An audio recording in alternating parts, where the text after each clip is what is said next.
Na Binance je stigao novi Hodler airdrop. Radi se o projektu Plum kao i njihovom tokenu Plum. Sve što je bilo potrebno da uradite je da stekujete BNB putem Simple Earna i ukoliko ste to odradili između 24.7. i 27.7.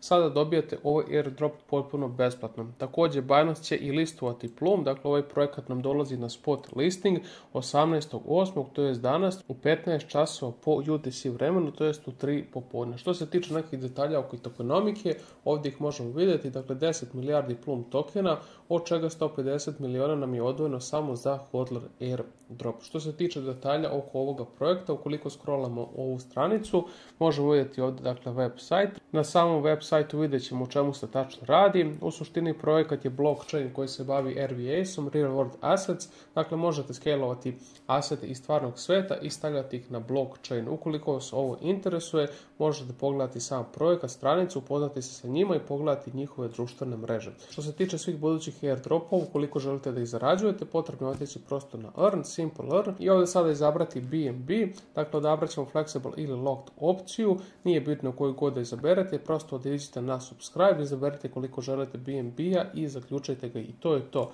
I sada u budućnosti dobijete Binance Hodler airdropove potpuno besplatno dok god stekujete vaš BNB.